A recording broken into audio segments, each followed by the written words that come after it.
Hoje, na primeira edição do Dia do Homem que Mordeu o Cão, nada mais, nada menos do que aquilo por que todo o povo aguardava: o primeiro grande especial queijo. O homem que mordeu o cão. Bom dia, tenho 3 mamilos, um deles no meio das costas. Agora que está despachada a mentira deste 1º de Abril, podemos seguir em frente. Olha, mas eu tenho mesmo. Tens mesmo um mamilo no meio das Tenho, costas? Sim. Daí a expressão triquini. Pois. 2 à frente e depois há um que tapa para trás. Pois. Daqui a pouco vou mostrar numa foto no Facebook. Eu sempre estranhei o Tiago a mamar na tua coluna. Não é que ela podia transportá-lo às costas como se fosse uma mochila, não é? E ele alimentava-se na mesma. Sim, sim. Eu adoro queijo. Eu que não sou um tipo de grandes ousadias alimentares, estou sempre disposto a experimentar queijo, por muito estranho que ele pareça. E até ao momento o queijo mais estranho que aceitei comer na vida é o famoso Danish Blue, que é aquele que tem uns fungos azuis. Não. E que não parece gosto de meio azul. podre. Parece meio Não podre, gosto mas desse queijo. Queijo come-se. Não, mas é azul. constato agora. Pois é, mas eu constato agora, ao ter acesso a uma lista dos queijos mais caros e estranhos do mundo, que sou um menino por achar que o Danish Blue é assim tão esquisito. Danish Blue, imortalizado numa canção dos Bonnie M. Danish Blue. Bom. Alguns são esquisitos e são... Danish Blue. Desculpa, continua. Alguns são É que nem esquisitos tens graça se tivesse. e proibitivamente caros. Mas ficou Péssimo. dito, pronto, ficou dito, está feito. Tinhas saudades minhas, não era, Vasco? Eu não sei se vocês já ouviram falar no Clausen Stilton Gold. Eu acho que se dá o nome Gold a milhões de coisas sem qualquer sinceridade, mas neste caso não, porque o Clausen Stilton Gold é um queijo que na sua composição inclui ouro a sério, ouro comestível. Aquilo inclui nos ingredientes folha de ouro comestível e licor de ouro. E é claro que horas depois de comer isto, uma pessoa vai à casa de banho e faz uma mina. Preço deste queijo, cerca de 1000 euros o quilo. Entre os seus consumidores devotos conta-se um sheik do petróleo e uma estrela pop famosa cujo nome não foi divulgado. Basicamente será aquela estrela pop que emana luz do rabo. Sim. Como a mala do filme Pulp Fiction. Bom, mas Mas o ouro deve ser um bocado indigesto. eu acho que aquilo deve Não me pesar parece um já, bocado, pois, não, deve pesar. Mas há um queijo mais caro do que este. Aliás, este de que vos falo agora é considerado o mais caro do mundo. Tanto assim que não se encontra em lojas. É preciso ir ao lugar onde ele é feito para o comprar. Custa para cima de 3.000 e tal euros o quilo. O queijo chama-se Pule. E para fazer um queijo destes, para fazer 1 quilo deste queijo, são precisos 25 litros de leite de burra. E eu não sabia disto, mas o leite de burra é caro que se farta. E é nisso que se baseia. Desculpa. Sim. Espero que não seja o leite todo da mesma burra. Coitada. É só o que eu Coitada. espero. Coitada. Mas se ela tiver 3 mamilos também, nas costas. Está ali esparinha. Sim, sim. Mas as próprias pessoas que fazem este queijo em Belgrado dizem que não há nenhum segredo nem nenhum método especial ou difícil para fazer o queijo. O problema é o leite de burra ser tão avassaladoramente caro. Eu quero ter uma burra no meu quintal para combater a crise. Desde já vos estou a avisar. Mas obrigado por avisar. Vou ter uma burra. Depois há o queijo mais mal cheiroso do mundo. Não está provado que este do que vos falo seja o mais mal cheiroso, mas estará seguramente no top 3. É o queijo francês Epoisses, famoso por ser um dos favoritos de Napoleão. Aliás, foi assim que ele levou a cabo as suas invasões e conquistas. Comia maçãs e depois entrava pelos países de boca aberta a fazer... Que horror. Há histórias maravilhosas ligadas a este queijo, o Epoisses. Por exemplo, e isto dá um ótimo desbloqueador de conversa. O Epoisses é o único queijo que em França é proibido levar em transportes públicos, porque as pessoas morrem intoxicadas. Uma pessoa pode ser presa se andar com um queijo destes no autocarro ou no metro. É feito com leite de vaca cru e com brandy de passas de uva. Ei! E diz que quem lhe conhece bem o cheiro, que é mais do que o clássico cheiro a chulé que associamos ao queijo. Aparentemente, para terem uma ideia da espetacularidade do cheiro deste queijo, imaginem o odor de uma pessoa que esteve uma semana inteira sem tomar banho. É assim que cheira ao queijo. Ui, deve saber. Eu felizmente não maravilhosamente. conheço ninguém assim. Dizem que sabe maravilhosamente. O mesmo não se pode dizer de uma pessoa que esteja uma semana sem tomar banho. Não vais falar do queijo de azeitão e assim? Mas esses não cheiram mal. Esse é Esses extremamente são agradável. bons. A sério, eu não consigo perceber como é que vocês gostam de queijos mal cheirosos. Como é que se consegue comer uma coisa que cheira mal? Não, péssimo. Mas há mais nojento ao nível de queijo, nojento e gourmet, porque no caso do queijo estas duas coisas acabam por se tocar. Na Itália, na zona da Sardenha, existe um queijo chamado Casu Marzu. E este consegue ser ainda mais espetacular. A tradução do nome é qualquer coisa como queijo com larvas. Já ouvi falar disso. E isto não pode ser mais explícito. O Casu Marzu é um queijo fino, repleto de larvas de mosca, que são lá postas vivas durante a confecção do queijo. E a descrição é suposto ser apelativa, mas eu fugiria com as minhas tostas deste queijo. Reparem, as larvas de inseto são colocadas no queijo porque os ácidos que se libertam dos seus sistemas digestivos amaciam o queijo. Eu aprecio o queijo macio, mas traço o meu limite antes de entrarem ao barulho as mesmas larvas que uma pessoa encontra num caixote do lixo. E na Alemanha ainda existe o Milbenkase. E como é que o Milbenkase fica no ponto? É fácil, basta meter milhares de traças no meio do requeijão, deixa-se as traças fazer cocó no requeijão. Espero que pelo menos não incomodem as traças durante este processo. Eu odeio que falem comigo quando estou a fazer. Eu gosto de pensar que alguém neste momento está a comer uma sete de Não, a requeijão. tomar um pequeno almoço, estava a pensar nisso. E as fezes das traças contêm uma enzima que começa a decompor o queijo, e o queijo só está pronto a comer passado 1 ano. Nessa altura come-se o queijo e as traças e tudo junto. Pelo simples não, para mim basta flamenco, tá bom? Obrigado e bom dia. Sim, senhor. Ou a vaca que ri. O Homem que Mordeu o Cão é uma oferta Montepio, cartões Star Wars, cartões pré-pagos para todos os fãs de todas as idades e I Love Summer Homes Place. Prepare-se já para o verão e usufrua de um desconto igual ao seu peso. Larvas, senhores.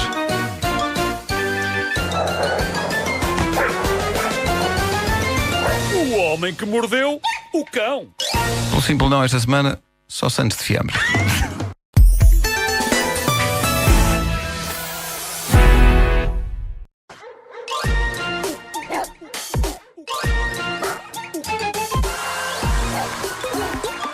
O homem que mordeu o cão. Título deste episódio: O Império contra-ataca atirando um piano para cima de queijo. Gosto. É bom, não é? Este é tipo, tem piruetas. Bom, há um sítio chamado Winters, na Califórnia, o que é estranho porque está sempre sol lá. Devia ser de Milão esse sítio. Bom, Acontece lá um maravilhoso ritual todos os anos, que é o ritual da queda do piano. E isto é lindo. Existe aquela imagem mítica de um tipo ir a passar na rua e um piano cair-lhe em cima. Mas a verdade é esta: quantas vezes de facto caem pianos de uma grande altura? Poucas.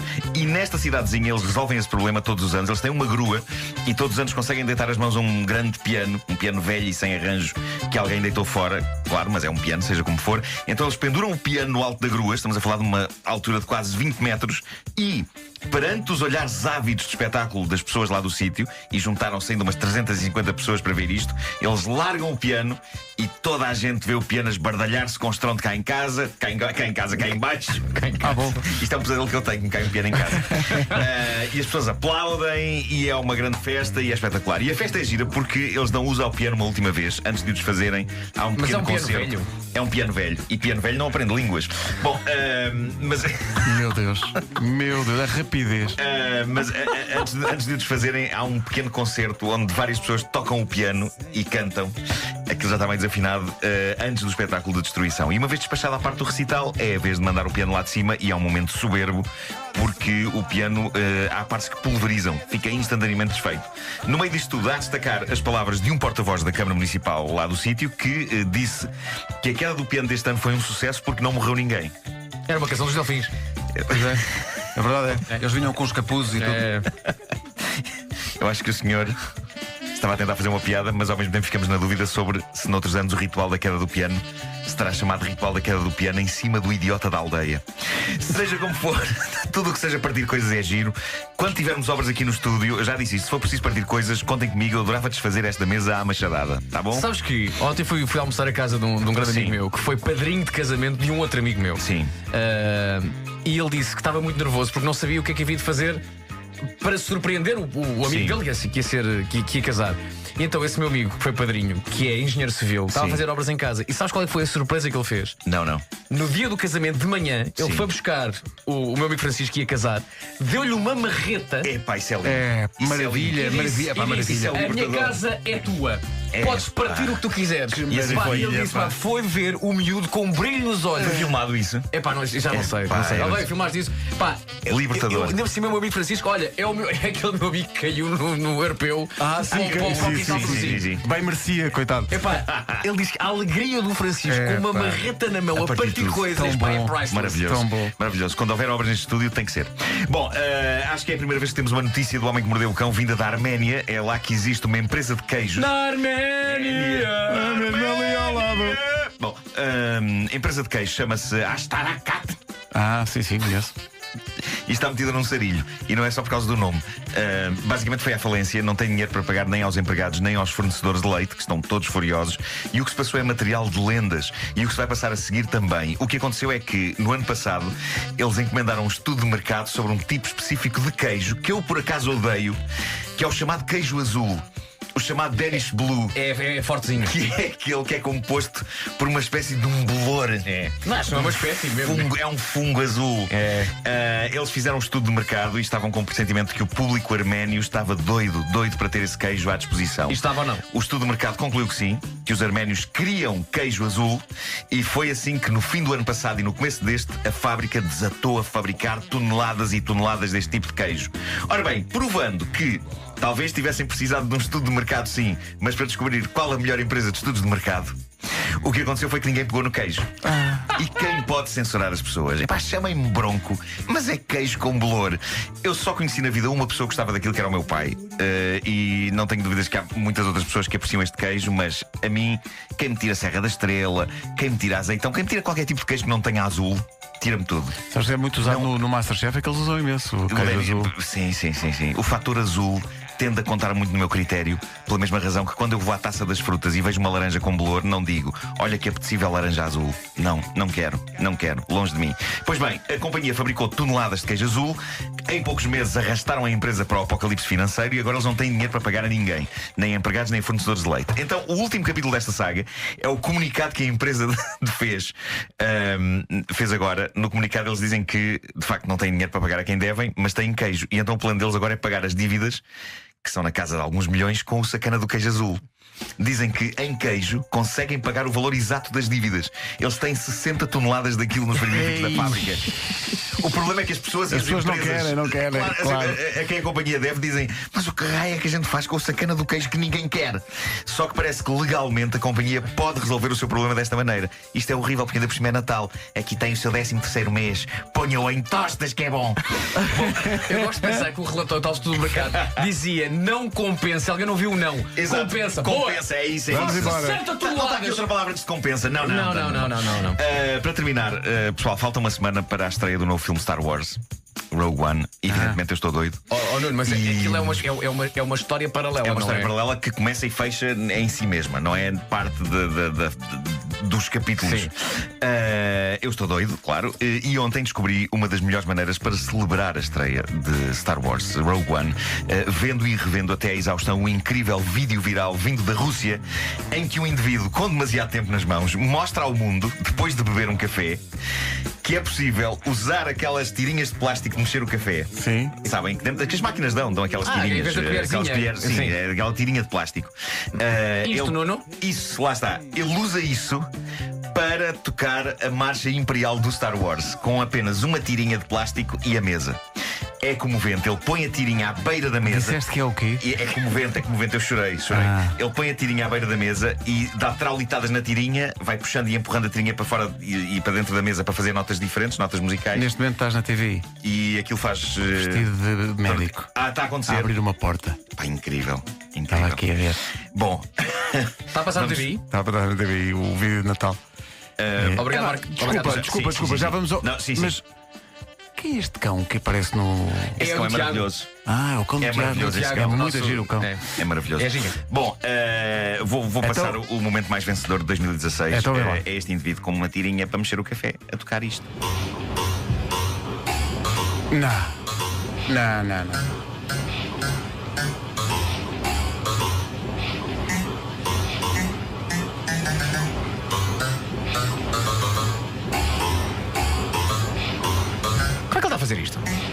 desculpa lá, com a tirinha de mexer no café. É o que se leva desta vida.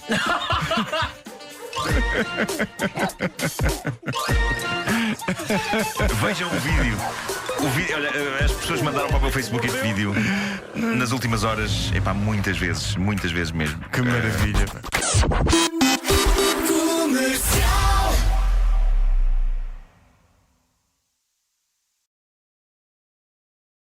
Com o Homem que Mordeu o Cão.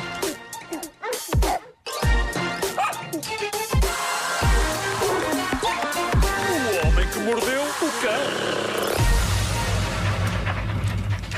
Título deste Neste episódio. há indivíduos que juntam dinheiro para comprar algo que os levará ao céu. Bom, eu estive a ler um estudo. Vamos ver. Eu leio estudos, não é? Pois. Se chama que eu leio estudos sobre um fenómeno chamado Air Rage, fúria no ar. É o equivalente aéreo da expressão Road Rage. Road Rage que é comum fúria na estrada, não é? Que todos passamos por isso. O trânsito consegue irritar muito uma pessoa. Mas Air Rage intrigou-me e preocupou-me, porque, pela mesma lógica da fúria na estrada, a fúria no ar, eu achava que era uma coisa que atacava os pilotos e não me parece que haja muito trânsito lá em cima, nem parece que os pilotos devam andar irritados, porque senão é capaz de dar sarilho. Foi então que mergulhei no estudo e percebi que a fúria no ar é um fenómeno que não tem a ver com os pilotos, tem a ver com os passageiros. E aparentemente é um fenómeno real e que está a acontecer. Passageiros que ficam irritados lá em cima sem que se perceba, até agora, exatamente porquê. E agora, o estudo da National Academy of Sciences, americana, citado pela CNN, explica o que leva passageiros de avião a ficarem irritados. Trata-se da desigualdade. O estudo conclui que os aviões onde está definida a separação entre a primeira classe e a turística são aqueles onde a fúria no ar acontece, por parte dos passageiros de turística. Porque há muita gente em turística que se irrita com a mera ideia de que estão ali a voar com elas pessoas que têm muito mais conforto e espaço para as pernas e melhor comida e bebida. Portanto, tudo se resume a clássica, pura, inadulterada inveja. Mas há que dizer também. Tens isso um bocadinho? Que tem.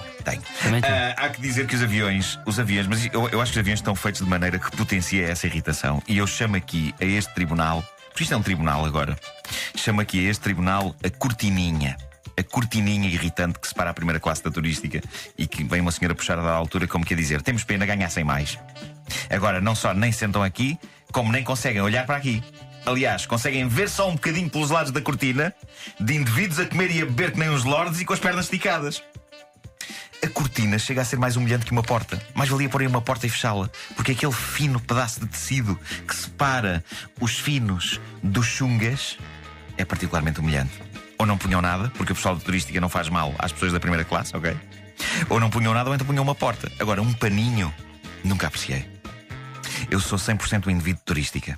Tu não estás com paninhos quentes, não é? Não estou com paninhos quentes, não. Mas já viajei em primeira classe, mas foi por simpatia da tripulação, porque ia pouca gente. E não é desagradável. E eles disseram: venha aqui ver como é, e não sei o quê. Ponha aqui o seu pezinho. Devagarinho. Deram-me pratos a sério de loiça e talheres. Que tu partiste, naturalmente. Claro. Não. Pois, não, claro. Foste lá atrás com o prato na mão. Olha, cá estou. Eu a passear-me por turismo. Vamos sentar outra vez. Vim só aqui apanhar um bocadinho de ar. Só para vocês verem como é a vida lá à frente. É isso. Bom, um locutor de rádio do Texas decidiu de lançar uma campanha. É absurdamente mais caro. É muito mais caro. Chega a ser o dobro. É que é mesmo absurdamente mais caro, sendo que às vezes a diferença não é assim. Não é assim tão grande. Sim. A diferença. Não é assim. Sim, toda a gente entendeu. Um locutor de rádio do Texas decidiu lançar uma campanha de angariação de fundos para comprar algo. Para começar, eu aprecio a honestidade deste homem. Isto não é uma campanha de solidariedade para com mais ninguém que não ele próprio. Ele quer comprar algo que está muito acima das suas possibilidades financeiras e por isso ele decidiu apelar aos seus ouvintes. Isto não vos dá ideias. Opa, continua. Vejam lá alguma coisa que vocês queiram. A gente pede. Continua. Aos ouvintes. Bom, este homem quer juntar perto de 35 mil euros. É esse o seu objetivo.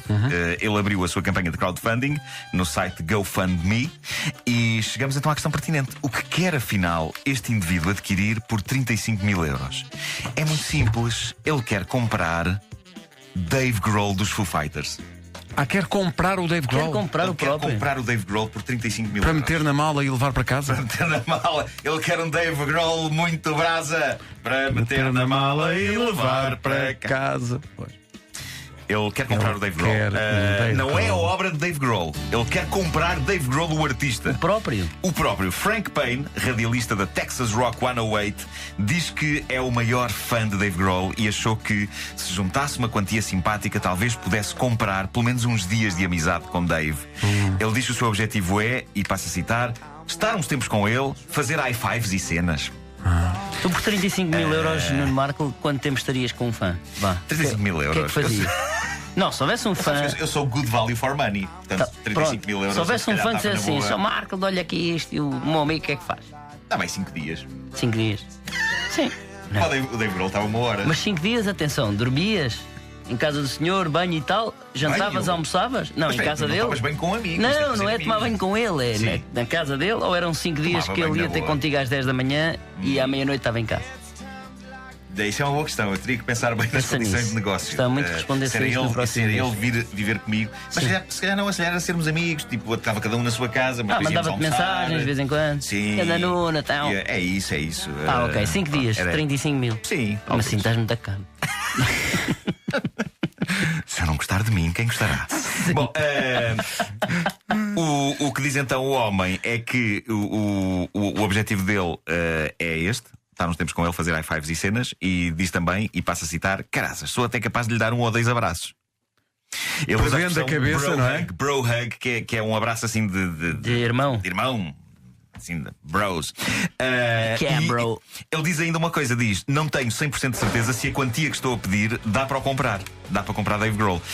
Nem tenho a certeza, diz ele, se é legal comprar outro ser humano. Não tenho a certeza. Mas pensei, não custa tentar, certo? Pois, claro. Neste momento, 38 otários, 38 pessoas contribuíram já para realizar o sonho deste homem. Ele já tem para aí 300 e não sei quantos euros.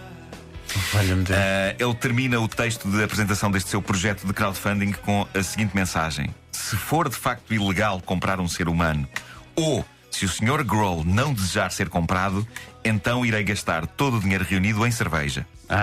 Porque o Dave parece ser o tipo de pessoa que gostaria que eu bebesse cerveja. A notícia que aqui tenho, e que veio na revista britânica de música NME, termina a dizer: Dave Grohl ainda não respondeu à campanha. Eu penso que não irá responder, porque é capaz de não. Medo, não é? Medo medinho. Que agufa me a ufa, não é? Quem pode censurar-se? Sim, quem o pode censurar, de facto. Tem sempre o Nuno Marco 5 diazinhos. Claro que sim. E mais barato. Mais barato. Não, por este preço, 35 mil são 5 dias. É 35 mil, mas é 5 dias. O Dave Grohl por 35 mil, era 1 hora. É um almoço. É um almoço. 35 mil euros. Não é isso, é ir lá fora ver como está o tempo. E voltar para dentro. Talvez. O Dave Grohl emana uma aura de tipo muito porreiro, há que dizer. Sim, ele é muito fixe. Às vezes encontro ali no Pereira.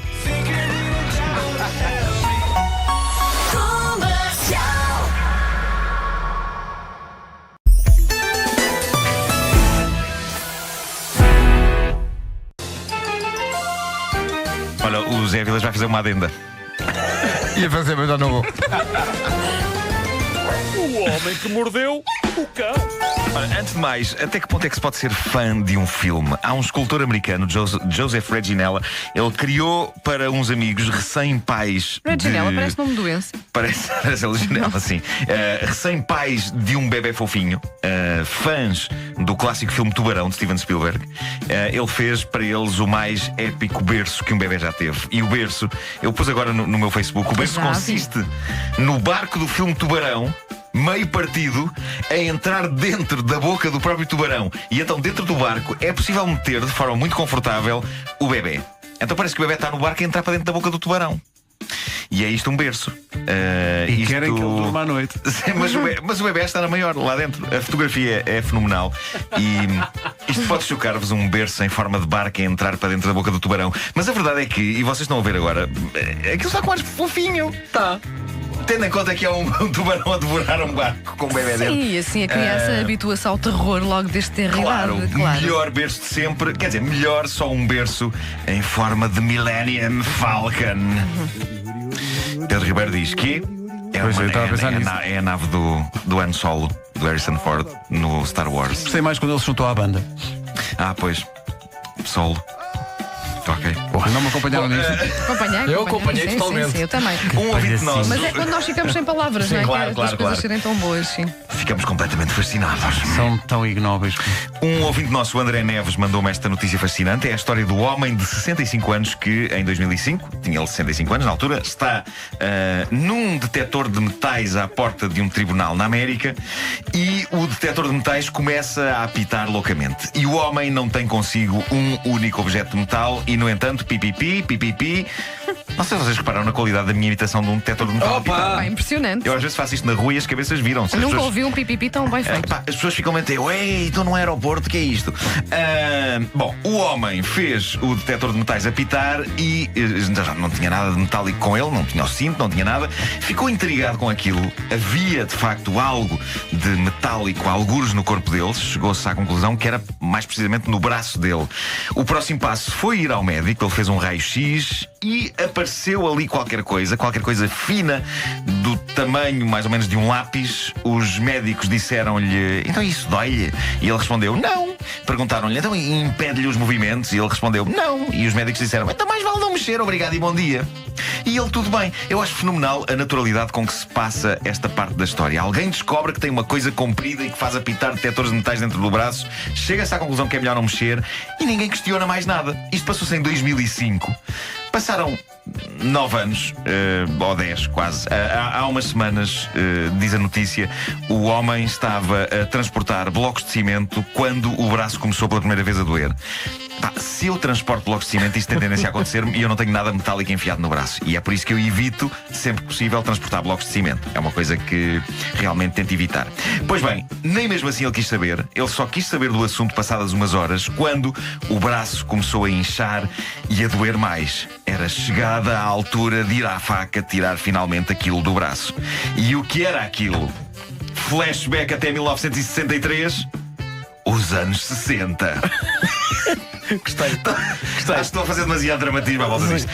Os tempos da louca juventude deste homem. Os tempos em que, ao volante de um carro, um Thunderbird, este homem tem um acidente brutal. O carro fica desfeito, ele sobrevive, fica um bocado machucado, na altura fratura a anca e toda a atenção dos médicos vai para essa parte do corpo. O braço também estava ferido, mas acabou por sarar e nunca ninguém ligou devidamente ao braço. E é então que agora, há umas semanas, descobre-se na cirurgia que o que este homem teve durante 51 anos no braço... Pedro, até vou pedir que tires a música. Era a haste do pisca.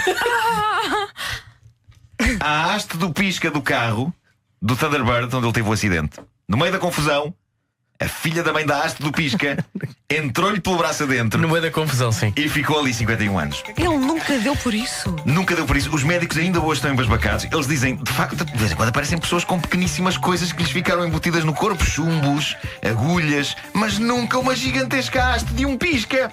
Como é que é possível? Há imensos ouvintes nossos que estão neste momento a ouvir isto dentro do carro. Pessoal, olhem aí à vossa frente a haste do pisca. Elas hoje são diferentes do que eram em 1963, mas no que toca ao tamanho, penso que serão mais ou menos a mesma coisa. Eu adorava que durante estes 51 anos, sempre que ele mexia o braço, eu via.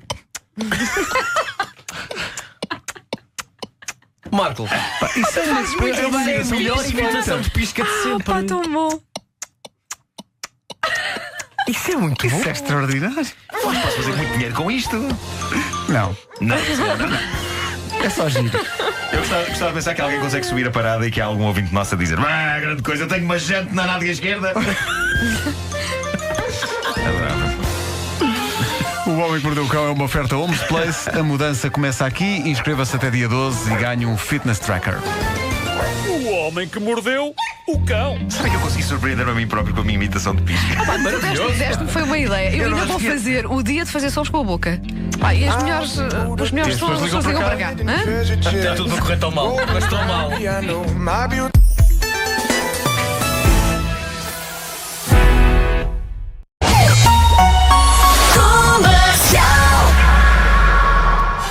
Na primeira edição, o Nuno Marco invocou a memória que é coletiva do Cor de Santa Mar do Eiras. Lançámos o desafio. Amanhã estão cá todos. Bom dia, Rádio Comercial. Sou Leonor Marques, do Cor de Santa Mar do Eiras, e aceito o desafio para amanhã irmos à Rádio Comercial. Para cantar o A Todos um Bom Natal.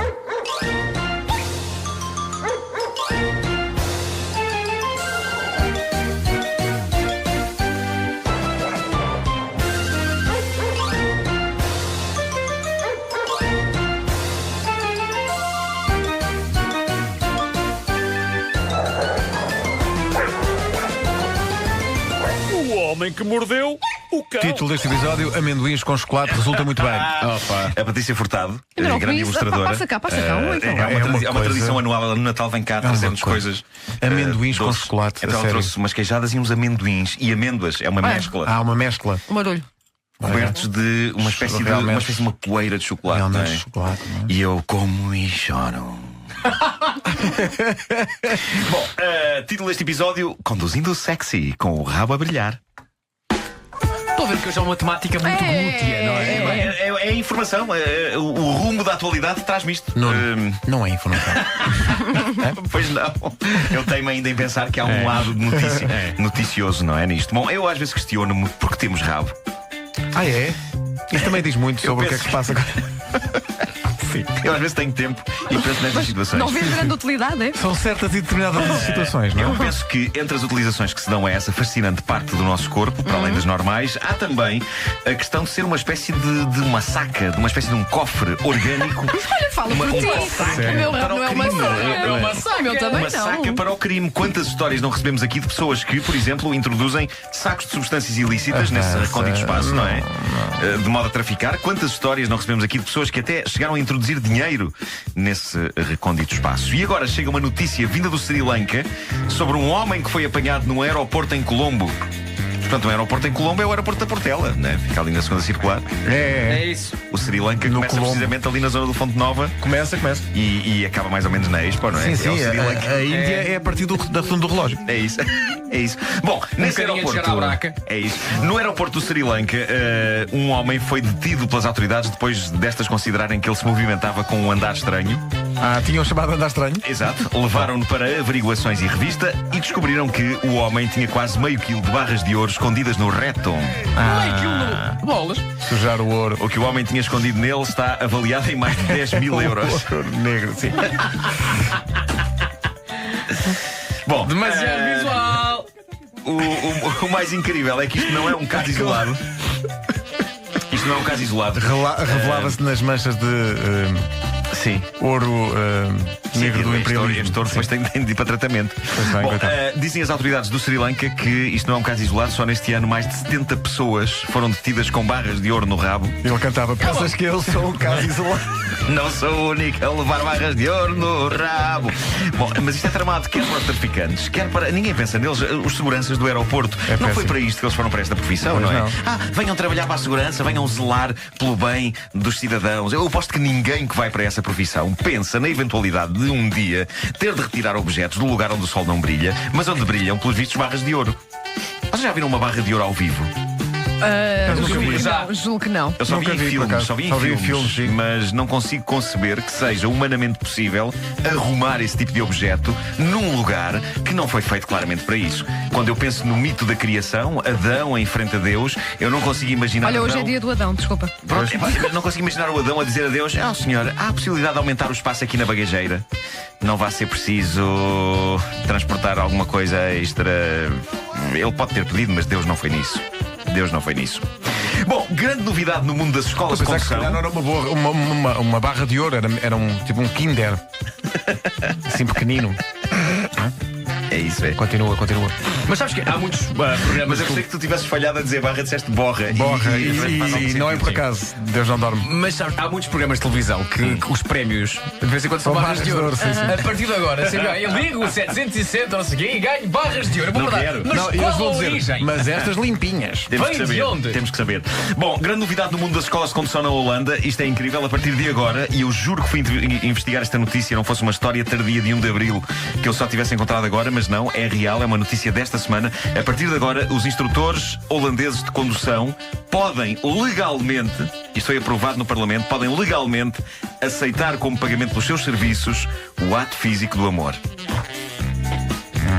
A Holanda é muito liberal, não é? Numa série de coisas. Portanto, A prostituição é legal, por exemplo. o instrutor pode aceitar Sim. Pagamento com o corpinho. o sexo Sim. com É isso. pagamento. Ok. É isso. Isto, pronto, foi levado a um novo patamar, sejam homens ou mulheres. Os instrutores de condução podem ser pagos pelo seu trabalho desta forma, de acordo com a notícia. Aparentemente isto já era uma coisa que acontecia por lá, mas que ainda não estava legalizada. E o que eles fizeram, em vez de combater isto, foi levaram o caso ao Parlamento e pronto, e por fim é lei E o na Parlamento Holanda. disse: sim senhora, boa ideia, isso é uma boa ideia. Lições de condução que aparentemente podem ser pagas logo ali no fim da aula, não é? É opcional, também podes pagar com dinheiro, não é? Não, agora não tem que ser pago só desta maneira. Isto está a gerar polémica. O Partido Conservador holandês diz que isto devia ser ilegal. Logo ali acaba a aula. Ora bem, então vamos ao pagamento. Que sim, não é? O Partido Conservador diz isto devia ser ilegal. Eu gosto é de pensar que lá também, como cá, pode haver uma aula em que vai mais alguém, não é? Sim, juntam-se todos. Não, está ali só a ver. É uma festa. Olha, como é que vai pagar? Eu vou pagar com dinheiro. Não trouxe muito bem. Mas eu vou pagar com o corpo. Então, você fica aí quietinho. Eu trato já aqui do pagamento com esta menina. E depois já vamos ali tratar da fatura. É isso. Já agora deixa-me dizer que eles ali a pagar. A Ministra dos Transportes responde às críticas feitas pelos conservadores. Os conservadores estão contra? Estão contra. A Ministra dos Transportes, isto de outras terras, outras culturas, de facto. A Ministra dos Transportes defende esta ideia dizendo: atenção, não se trata de oferecer atividades sexuais por uma remuneração, mas sim oferecer uma lição de condução. É importante, diz a Ministra, que a iniciativa esteja centrada no instrutor de condução, sendo o pagamento, neste caso, os atos sexuais. E acrescentou: infelizmente ainda vou no código. Mas chegará à minha hora. Tu vais tirar a carta, não é? É verdade, vou da mesma maneira. Pois. Vou. Cá não funciona vais tirar assim. a Amsterdão, portanto. Assim.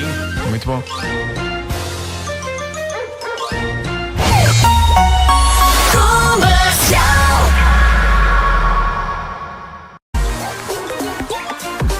O homem que mordeu o cão. Neste episódio, carregue no botão do microfone. Carregue no botão e então carregue no botão do microfone. Carregue no botão do micro-ondas se quer emagrecer. Ok. Vamos a isso então. Isto é uma maravilhosa história sobre um primeiro dia de trabalho. Esta foi largada no Reddit por uma utilizadora que assina Mary Ferry. E é um conto moral sobre não podermos mexer em tudo o que nos rodeia. E em vez disso, estarmos sossegados. Reparem no que ela diz. Hoje foi o meu primeiro dia de trabalho. Eu trabalho, espero eu que ainda trabalhe, num restaurante familiar. Foi uma amiga que me recomendou ao gerente do restaurante como sendo a pessoa perfeita para o trabalho. Oh meu Deus!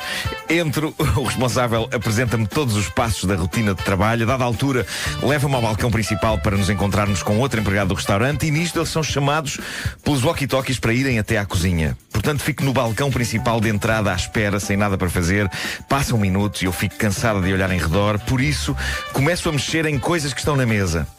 Uma caneta, um dossiê, uns lápis. E a dada altura, a minha mão pousa num botão grande vermelho, assente numa confusão de fios elétricos. Examino o botão. Desculpa, nunca é boa ideia carregar num botão encarnado que está lá. Por alguma razão tem aquela cor, não é? Sim. Examino o botão e há uma parte qualquer do meu cérebro de primata que pressente que aquele botão é ótimo para carregar. E por isso carrego nele. Carrego nele sem parar durante 2 minutos. O que é que explodiu? Ouço passos, é o responsável que me estava a mostrar tudo no restaurante. Meto as mãos nos bolsos e finjo que estou à procura da minha agenda. Ele diz que me quer mostrar como se limpam as casas de banho, por isso sigo-o. Quando estou na casa de banho, ouço ao longe o som de sirenes, mas não ligo muito.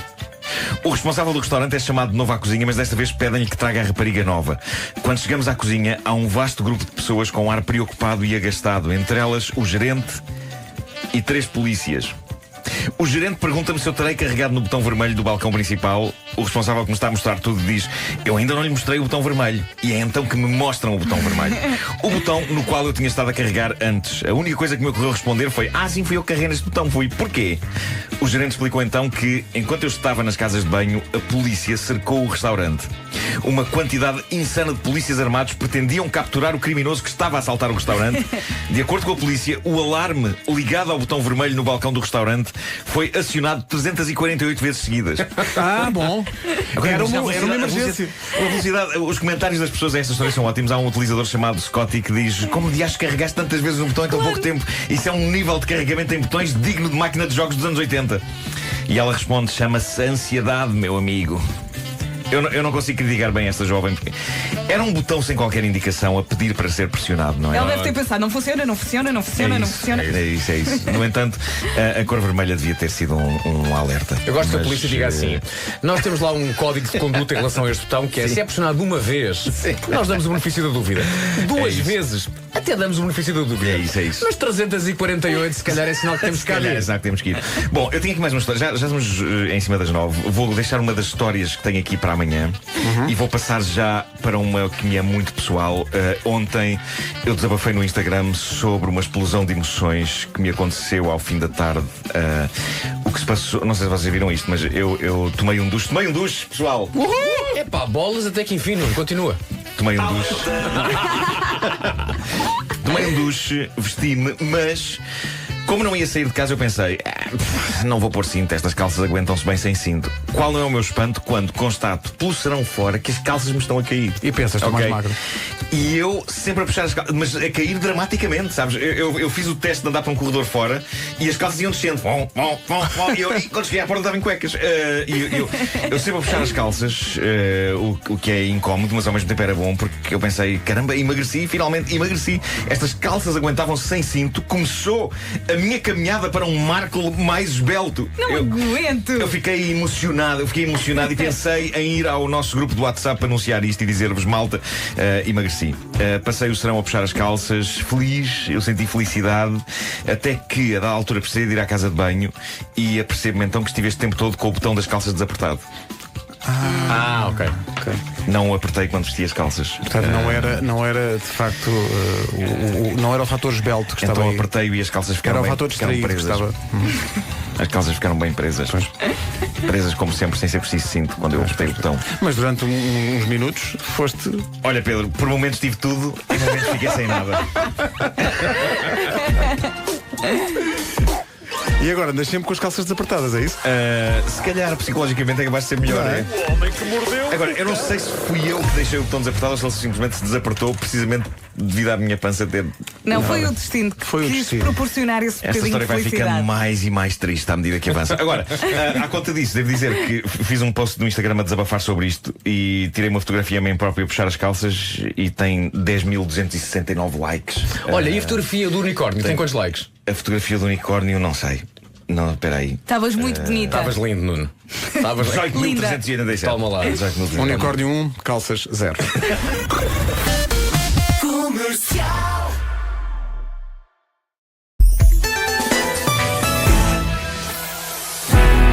Título deste episódio: Não se tatuam linguiças.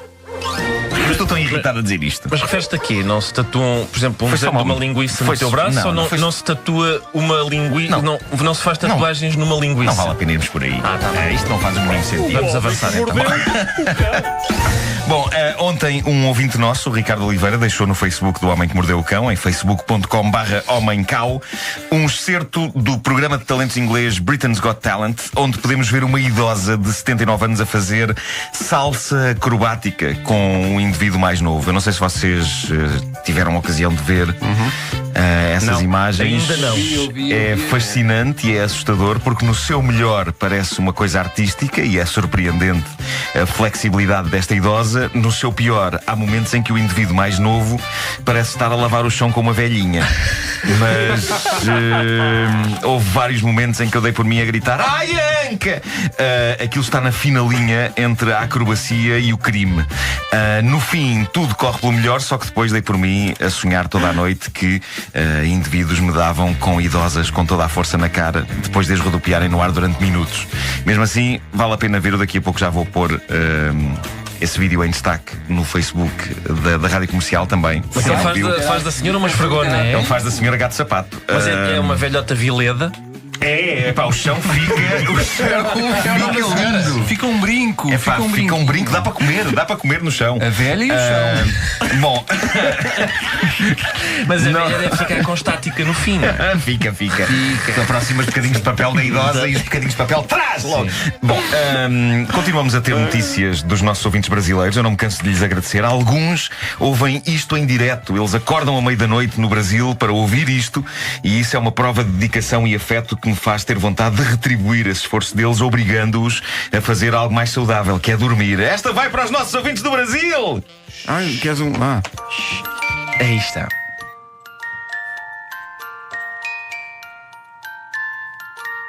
Agora que já conseguimos fazer os nossos ouvintes brasileiros adormecer outra vez, vamos então em frente com uma mensagem enviada por um ouvinte brasileiro que nos ouve do outro lado do mar, o Bernardo Boeira. Se calhar é melhor acordá-los outra vez só para ouvirem esta. É melhor. Olá, Brasil! Desculpem, se calhar vale a pena acordarem para ouvir isto. Foi muito convincente. Foi. Esta notícia foi enviada então por um ouvinte nosso no Brasil, o Bernardo Boeira. É um recorte que ele envia de um jornal local e estamos a falar da manchete principal, a lisca rapachada em letras grandes na primeira página. Isto foi um acontecimento que marcou a vida na zona de Igrejinha, em Rio Grande do Sul. Pelo menos é de lá que é este jornal regional. E a notícia diz assim, em letras bem grandes: homem usa linguiça como arma em assalto e é preso. E não há grande história sobre isto. De facto, um homem tentou assaltar outro em plena rua, ameaçando a vítima com um volume por baixo da camisola. Ao que parece, rapidamente a vítima e outros transeuntes aperceberam-se que não se tratava de uma arma, conseguiram imobilizar o homem e chamar a polícia. Eu inicialmente achei isto exagerado. Epá, no fim de contas ele só tinha uma linguiça. Talvez uma reprimenda verbal tivesse chegado em vez de meterem a polícia ao barulho. Mas depois estive a pensar que de facto a linguiça é uma arma perigosíssima, sobretudo ao nível do aumento dos níveis do colesterol. Os enchidos não são nada saudáveis. É uma mensagem que eu gostaria de deixar aqui. O que eu acho é que, ainda assim, ainda bem que ele não trouxe nenhum cúmplice, armado com uma garrafa de álcool, fósforos e um porquito de barro com grelha. Para fazer aquele assado, é pá, sim, teria sido difícil as vítimas resistirem a isso. No fim de contas, tudo acabou em bem. Os vis intentos do criminoso da linguiça foram travados e creio que ninguém comeu a linguiça. Mas uma linguiça bem manuseada ainda aleija, viste? E deixa aleija, sim, senhor. Um aroma a fumeiro nas tuas costas. É desagradável. Sim. Além de que pode vazar uma vista também. Sim. Ficas com vergonhas de linguiça no lombo. Sim. Vamos avançar. Cuidado, homens e mulheres que são casados ou namoram com profissionais da tatuagem. Portai-vos bem na vossa relação, porque eles têm a faca e o queijo na mão. Na verdade, o que eles têm na mão é a tinta e aquela caneta que faz e que escreve na pele. Isso é muito parecido com aquilo que o bacalhau ontem comeu. Pois é, mas é. Pá, eu só consigo fazer esta imitação de coisa que faz e serve para vibradores e canetas de tatuador. Bom, o que diz esta notícia, enviada pela nossa ouvinte Isabel Bairreira, é que um artista de tatuagens, Ryan Fitzgerald, soube que a namorada Rossi o tinha traído com o melhor amigo. Ele conseguiu controlar-se para preparar a sua vingança. Rossi tinha encomendado ao namorado uma grande tatuagem nas costas, reproduzindo cenas épicas das Crónicas de Nárnia. Ele calou-se, bem calado, quando ela foi ao ateliê dele para fazer a tatuagem e durante horas ele esteve ali a tatuar com o máximo de dedicação e profissionalismo aquilo que ela julgava tratar-se de cenas envolvendo leões, bruxas e guarda-fatos. Quando a tatuagem terminou, ele tirou uma fotografia para que Rossi pudesse apreciar o trabalho, e o que Ryan esteve a tatuar durante horas nas costas da namorada não foi nada saído das Crónicas de Nárnia. O marido traído usou as costas de Rossi como tela para tatuar uma das mais gigantes poias de cocó alguma vez pintadas na história da humanidade. Daquelas que até têm fuminho desenhado a sair e moscas. Foi um trabalho de extrema dedicação. A poia ocupa todas as costas da senhora, desde o pescoço até cá abaixo, e agora ele tem de pagar o preço pela vingança. Foi posto em tribunal pela ex-namorada, arrisca-se a ter de pagar uma indenização de $100.000. Eu gostava de assistir a esta sessão de tribunal. Sr. Juiz, ele desenhou-me cocó nas costas. Isto não pode ficar assim. Que tipo de cocó? Eu adorava. Com fuminho. Mas humano, de vaca... Com mosca, sem mosca. Sim. Tem que haver atenuantes. Vamos a isso. Se calhar, Pode ser por aí, não é? Para as pessoas que estão a tomar o pequeno almoço. E o advogado, não é cocó, é mousse. Na segunda edição de hoje, uma senhora amamenta um cão. O Homem que Mordeu o Cão foi uma oferta Montepio. Ganha a vida assim. Quando a sua empresa ganha, ganhamos todos. Assim vai o mundo. E assim vai o mundo. Place aproveita a Páscoa para colocar as calorias em dia. Visita linguiça e cocó. O homem que mordeu o cão.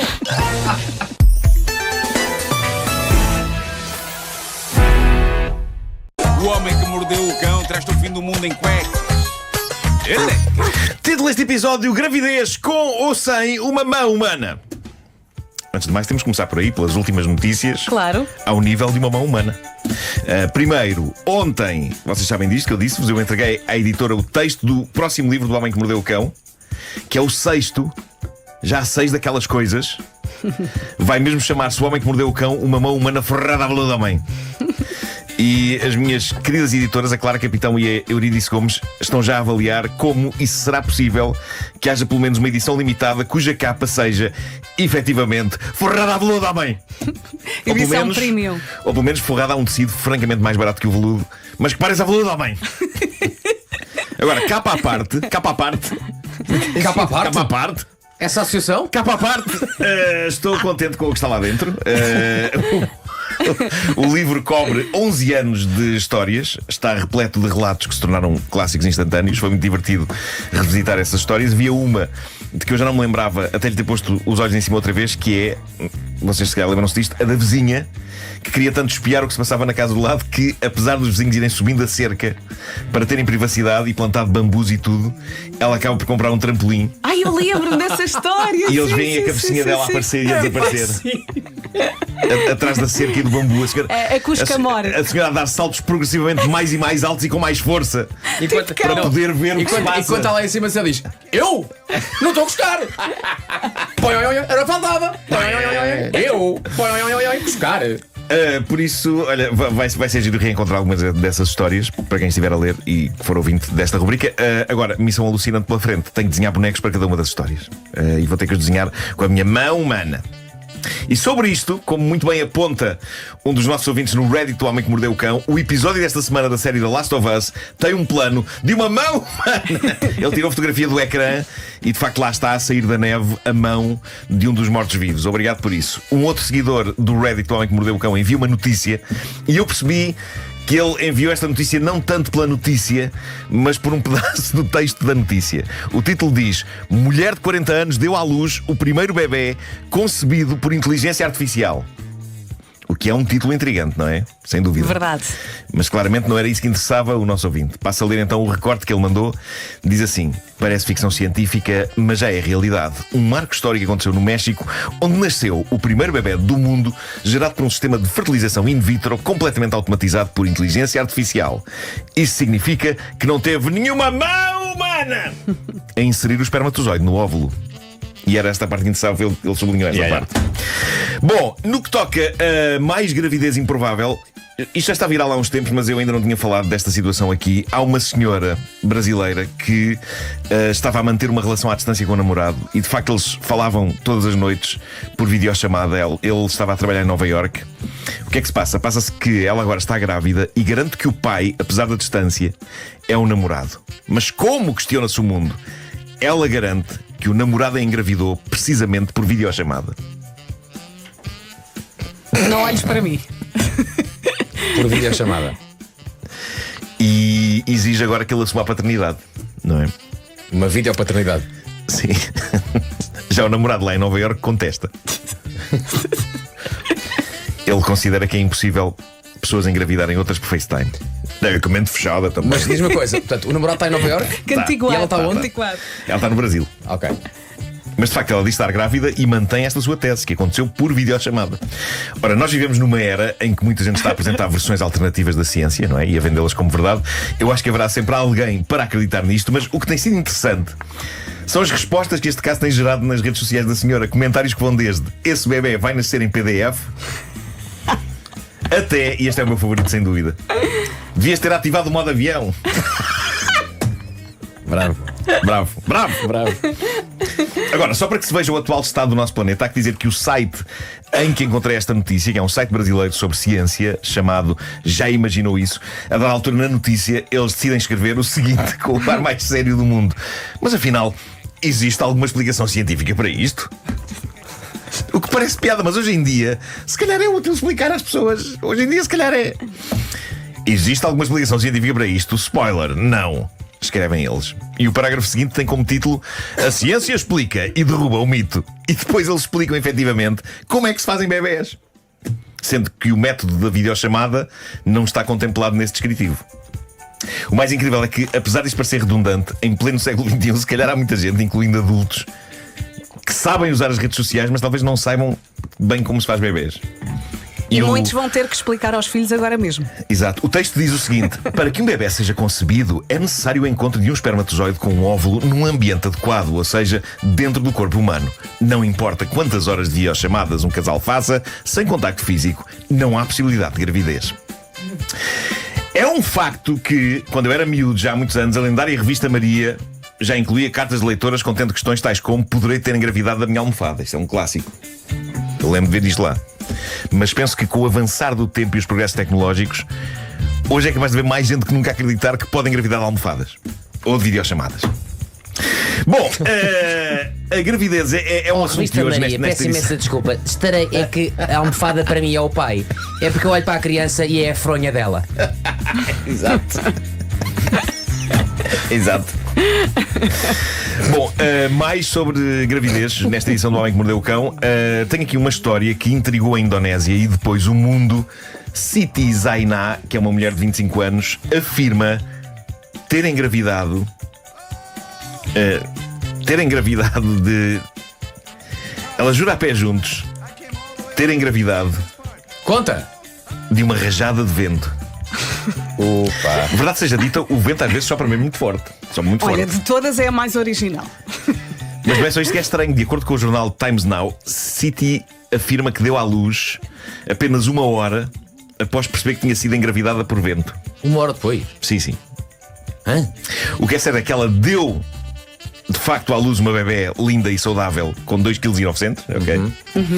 Mas de acordo com o relato dela, e passo a citar: depois da oração da tarde, eu estava na minha residência, deitada de bruços, e nisto sinto uma rajada de vento realmente a entrar em mim. Ok. De imediato senti que tinha de ir à clínica mais próxima. E foi lá que 1 hora depois deu à luz. Ok. Ok. E o vento é o pai? O vento, ela diz que o vento é o pai. Na clínica, atenção, o avô é ali na zona de Cascais, que é a zona do pai do vento. Eu não sei se sabe, mas... Certo. Claro. É ali em Cascais, que é o avô. Há que dizer que na clínica os médicos tinham uma explicação um bocado mais realista para o sucedido, não é?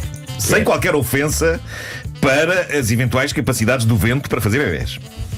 Mas de acordo com o diretor da clínica, o Dr. Eman Sulaiman, Siti teve aquilo a que se chama uma gravidez enigmática. Não é enigmática no sentido de ser estranha ou de não saber quem é o pai da criança. Aparentemente chama-se isto a um tipo de gravidez na qual a mulher não se apercebe que está grávida, a não ser quando chega ao dia de dar à luz. E há vários casos, alguns casos assim no mundo, e este foi um deles. Entretanto, parece que o pai legítimo da criança apareceu. Sabes quem é? É a chuva. Seria incrível. Imagina isto ter sido uma confusão à volta do nome dele. Imaginem que ele era português e que se chamava Bento. Oh, Marco. Mas os médicos tinham percebido mal. E ela, foi o Bento. Não. É Chega ao time, Bento. talvez. Fui eu. Está aqui um ouvinte a dizer: é caso para dizer que o vento lhe deu forte. Beijinhos, Nuno. Ai.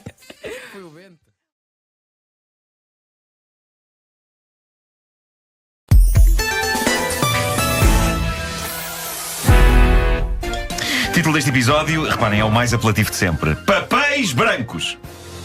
E é só isto, é só o título, porque entretanto são quase 9 horas. Pois é, o que é que aconteceu? São quase 9 horas. Vamos a cantar músicas Somos do nós, Primo. pois é, muito conversadores hoje, pá.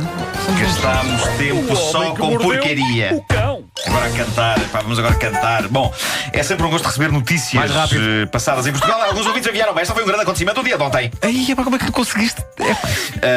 A Polícia Judiciária prendeu ontem um tipo de 35 anos. Foi o Mordeu o Cão. É isso. Bom dia e até à próxima. Bom, o homem pertencia a um bando criminoso que alegadamente levava a cabo burlas com recurso a supostas notas de euros. Reparem nisto, que isto é de categoria. Este grupo convenceu 2 homens do ramo imobiliário de que tinham em seu poder valentes quantidades de dinheiro vindas de um país africano onde supostamente desempenhavam cargos políticos de relevo, e diziam que tinha havido um golpe de Estado nesse país e que o regime tinha mudado e por isso eles tinham necessidade de levar para o exterior do país todo o dinheiro que tinham. Milhões de euros, diziam eles, e agora vem a melhor parte. Para o dinheiro passar as fronteiras sem ser detectado pelas autoridades locais, diziam estes tipos, o dinheiro vinha com um tratamento químico especial que fazia com que as notas parecessem meros pedaços de papel branco. A história absolutamente mágica que os burlões venderam às vítimas é que, para transformar esses pedaços de papel branco novamente em notas, tinha de ser usado um líquido muito raro e muito valioso. Epá, tudo isto é muito bom. E diz o relatório da PJ, depois de fazerem uma alegada demonstração deste processo, os burlões acabaram por convencer as vítimas a entregar-lhes significativas quantias de dinheiro em notas de euros para poderem proceder à suposta revelação do alegado dinheiro proveniente do estrangeiro. Dito isto, os burlões recebiam o dinheiro real das vítimas e entregavam-lhes pacotes do suposto dinheiro transformado em papel branco, dinheiro que, espanto, era mesmo só papel branco. E não se entende. Isto é magnífico, caiam nisto. São burlões, mas caramba, é malta criativa. Como é que surgem estas ideias? Líquidos mágicos raros que transformam dinheiro em papéis brancos e depois papéis brancos em dinheiro. Isto é sublime. E este conceito maravilhoso de que, para enganar as autoridades, eles tinham feito isto a milhões de euros metidos em pacotes. Eu estou a imaginar as autoridades. Mas que pacotes são estes que está a tentar levar para o exterior do país? Não, isto são maços e maços de papéis brancos em forma de notas. Mas não são notas, são só papéis brancos, porque nunca se sabe quando é que precisamos de papéis brancos em forma de notas. Para escrever coisas, números de telefone e isso. É incrível como isto consegue ser arrojado e ao mesmo tempo incrivelmente farsola. Mas o que é certo é que eles conseguiram enganar malta com isto, com um conceito quase tão bom como o do meu colega de escola, que, eu acho que já vos contei isto, um dia nos conseguiu vender a ideia de que o pai dele tinha trazido do estrangeiro um creme que se barrava no corpo e que nos fazia invisíveis. Isto tudo antes de J.K. Rowling e de Harry Potter. É incrível, incrível. Dizia ele que assim podíamos sair da escola e faltar às aulas sem o funcionário de entrada nos ver. E ele foi tão convicto a explicar-nos aquilo que eu acho que, a dada altura, ele próprio começou a acreditar que o pai dele tinha mesmo em casa um creme de invisibilidade. Um creme. Isto é maravilhoso. E o mais incrível é que eu me lembro de perguntar a esse meu colega: vai numa lata tipo Nivea? É que se bem, se calhar não chega para todos. Eras tão inocente. Pois era. Eu lembro de ter este raciocínio, por isso. Mas eu ainda sou um bocado assim. Eu acho que sou um alvo fácil para burlões. Um dia aparece-me um tipo a dizer que veio de um regime africano deposto com uma mala cheia de dinheiro transformada em meias sujas. E eu fico-lhe com as meias e dou-lhe tudo o que tenho. O que é que querem? Há um lado em mim que gosta de acreditar que se pode transformar notas em piugas suadas e depois novamente em notas. Se isso me acontecesse, a ver se eu não ia logo a Gambrinus. E no fim da refeição pagava com piugas e ainda dizia ao empregado: pode ficar com o troco. Mas por isso é que tu ontem no Facebook estavas a dizer que tinhas um argumento para um filme. Sim, vi esta notícia e lembrei-me disso. Porque quantos destes e-mails que a gente recebe de sou um príncipe nigeriano, estou em apuros, ajude-me. Da volta lá, príncipes reais. Autênticos que estão a mandar-nos e-mails e que querem ajuda e coitados, e não lhes estamos a dar. Tu achas mesmo que pode haver um príncipe real a mandar e-mails a dizer que está em apuro? Eu quero acreditar que sim, Vasco, eu tenho essa pureza. Bom.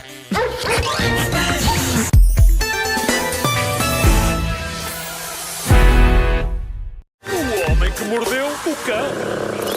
Título deste episódio: então onde é que o Sr. Elvis vai com isso sem excesso de velocidade? Capaz de ir contra um carro e partir um vidro. Ressuscitaste o Elvis? Ressuscitei. Mas antes, olhem que história realmente bizarra é esta. Isto aconteceu há 2 anos na Geórgia, nos Estados Unidos. Um casal está a discutir dentro de um carro. Um ex-casal, na verdade, uma mulher e o seu ex estão numa discussão valente dentro do carro dela, quando, de acordo com a descrição que ela faz, o vidro da janela do lado dela, do lado do condutor, explodiu numa chuva de cacos e ela perdeu os sentidos. Quando ela acorda, já não está no carro dela, está no carro do ex-namorado e ela está muito confusa e pergunta-lhe o que é que se passou. E ele responde enquanto guia: vamos à casa da minha mãe para fazeres um curativo porque tens uma ferida na cabeça.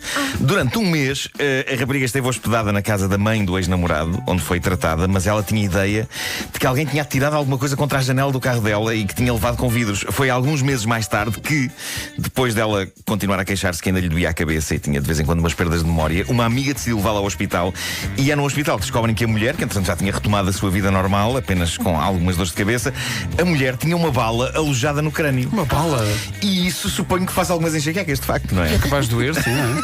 É capaz. princípio. Além de que não costuma ser coisa que se resolve com um curativo de uma mãe, não é? Tipo, levaste um tiro, mete betadine e um penso. A polícia descobriu então que a bala fora disparada pelo ex-namorado ao meio da discussão. Como assim? Não estou a perceber. Larguei esta bomba assim. Eu estava aqui ela estava a conduzir e ele estava sentado ao lado dela. E ele disparou e falhou, raspou. Quer dizer, a bala não sei o que aconteceu. Porque se a bala estava dentro do crânio, não sei como é que o vidro se partiu. Especialmente foi com o impacto da cabeça dela a bater no vidro da janela. Eu estava aqui fora. Não se percebe como é que a relação não continuou, não é? De facto, o ex-namorado percebeu que ela estava viva, arrependeu-se e levou-a então para a casa da mãe para, nas palavras que ele usou na altura, fazer um curativo. Esse senhor é doente. O curativo ficou bem feito o suficiente para a mulher retomar a sua vida, embora com dores de cabeça, não é? E as tais perdas de memória, só passados muitos meses é que se percebeu o que tinha acontecido. Entretanto, o tipo foi preso. Claro. Acho que sim, que foi boa ideia. Preso? Mas ele é tão querido, vou até à mãe. Vou até à mãe! Pois ele foi tão cuidador. As pessoas já não. Também valorizam só a parte má. Pois, mas é exato, só vem a parte má das pessoas. Quer dizer, ele levou a senhora à mãe dele. Que mundo tão torcido, hein? Realmente. Bom, cá está uma daquelas notícias Mas cujo for título... tudo gastar gás. Pois foi. Só o título, apenas o título desta notícia é em si magia e vida. Em si, Vasco. Eu usava o título. Não tratou por nanete. Desta vez não. Eu usava este título numa t-shirt. Isto aconteceu na Nova Zelândia e o facto de isto se passar tão longe na Nova Zelândia é também parte da magia desta história. Passo a ler então o título. O título é este: Na Nova Zelândia, imitador de Elvis rouba vagina falsa de sex shop. Espera, não podes largar essas bombas assim, sem aviso. Ora bem, eu acho que podemos. Isto parece o jogo de tabuleiro do Homem que Mordeu o Cão. Em que se constroem títulos bizarros. Podemos então dissecar um bocadinho esta frase. Puseste Elvis. Podemos dissecar a frase. Portanto, na Nova Zelândia, imitador de Elvis rouba... Imitador de Elvis. Sim. Mas o que Rouba ele está a vagina. fazer na Nova Zelândia? É imitar Elvis, eu já vi. Rouba vagina falsa de sex Diz-me só shop. uma coisa: imita o Elvis novo ou aquele Elvis já decadente? Olha, por acaso eles não especificam. Podia ser Elvis gordo, não é? É porque eu. Elvis gordo dos anos Se é um 70 já. tipo de Elvis que rouba vaginas falsas. Para mim é fase final. Já é fase final. Não é o. Não é o. You ain't nothing but a hound dog. Esse não rouba. É mais um. Eu fiquei feliz com este título, mas quis saber mais. E então o que aconteceu foi isto: descrito por funcionários da loja. Um sósia de Elvis Presley, completo com cabelo e roupa adequada, embora a roupa não venha descrita. Mas pronto, não era simplesmente um tipo parecido com o Elvis. Era alguém que investiu para ficar parecido com o Elvis, como os imitadores de Las Vegas, só que na Nova Zelândia. E esse sósia de Elvis entra na sex shop, dirige-se à secção das próteses de silicone. Se bem que chamar prótese a este tipo de objeto dá-lhe uma seriedade quase clínica, que eu diria que aquilo não tem. Mas pronto, havia lá uma secção de genitália feminina e masculina falsa. E ele pegou num produto chamado Like a Virgin. Como a canção da Madonna. Like a Virgin. Não, mas é bom termos sempre a música do Elvis por baixo, dá um certo. É para imaginarmos esta pessoa a fazer isto. O Elvis levou aquilo até ao balcão da loja, sacou do cartão para pagar, mas depois de marcar o código, surgiu a mensagem declinado no ecrã da máquina. Declinado. Dizem os empregados, porque o Elvis passou-se muito tempo sem concertos. Claro. Dizem os empregados que eu vou ali um pequeno momento. Sabes como é que ficaram os de... empregados com suspicious minds? Boa. Os empregados dizem que houve ali um pequeno momento de hesitação e desconforto, mas, passados alguns segundos, Elvis pegou na vagina de silicone. Não estava à espera dessa frase. Avaliada... Não estava à espera. Vocês não sei, eu não estava à espera dessa frase. Avaliada em cerca de 50 euros. 50 euros? Epá, é uma vagina de silicone. Uma boa vagina de silicone. Alguém preferiu aqui a frase: tu sabes a quanto é que está o quilo. Bom, o Elvis. Todas as barreiras foram ultrapassadas. Mas a partir do momento em que vamos fazer um concerto com uma orquestra, vale tudo. Tu sabes a quanto é que está? Bom, o Elvis pegou na vagina de silicone, saiu a correr que nem um louco, a pé. Epá, só essa frase, diz outra vez, que isso é mentira. O Elvis pegou na vagina de silicone e saiu a correr que nem um louco. Sim. Eu acho que foi coerente, foi de facto a little less conversation, a little more action.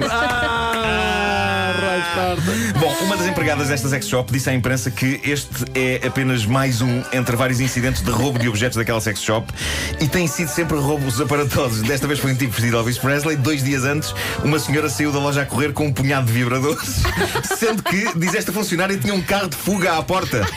Com um condutor com um assalto. Eu acho que vi esse filme, não é um western, por um punhado de vibradores. Não é? É que o Clint Eastwood é. Mas pronto, foi uma coisa digna de assalto a banco, só que para a senhora levar uma mãe cheia de brinquedos sexuais. A empregada diz que ainda tentou correr atrás dela e abrir a porta do carro, mas não conseguiu, estava trancada e o carro partiu. Mas diz ela, neste momento não passa uma semana sem haver pelo menos um roubo ali na loja. E que tal tomarem medidas? Talvez, eu acho que vale a pena. Ponham um alarme, qualquer coisa. Sim. A parte positiva disto. Depois falámos de vibradores, que tal tomarem medidas? A parte positiva é que não faltam histórias a estas pessoas para contarem festas e jantares. Eu acho que se um sósia de Elvis entrasse numa loja minha e fugisse a correr com uma vagina de silicone, eu nunca me daria ao trabalho de ir atrás dele. Simplesmente estaria grato ao cosmos por me permitir estar naquele lugar, naquele momento, a presenciar um sósia de Elvis a fugir, a correr com uma vagina de silicone rua abaixo. Mas era 50 euros de despesa. Sim, também é verdade. Mas pronto, para terminar, magníficas desculpas para dar à polícia em caso de excesso de velocidade. São autênticas. Temos, por exemplo, este senhor, isto foi a polícia de Dorset que revelou. Temos este senhor em inglês, então, que prontamente, referindo-se às pessoas que viajavam com ele, disse à polícia: estava em excesso de velocidade, mas foi porque estes meus amigos aqui no gás estavam a soltar gases e eu estava a fugir do cheiro. Olha, então. Esta é uma entre várias boas desculpas reais que a polícia de Dorset recolheu e divulgou agora. E há aqui ouro. Um condutor, diz a polícia, declarou: não sabia que ao fim de semana não se podia acelerar. Julgava que era só nos dias úteis que essa regra. Não é? Daí os Isso é incrível. fim de semana. Incrível.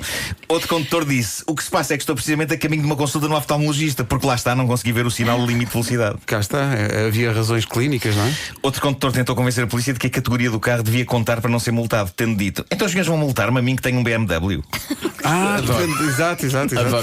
Claro que sim. E por fim, um condutor foi parado por não estar a usar o cinto de segurança e a resposta foi: não posso, sargento. Deixa-me marcas vermelhas no pescoço e já não é a primeira vez que a minha namorada pensa que são marcas deixadas por outra mulher. Pronto. Problemas conjugais provocados por cintos de segurança. Incrível. Senhores ouvintes, não tentem isto em casa, não resulta. Não façam isto. Não façam isto. Comercial.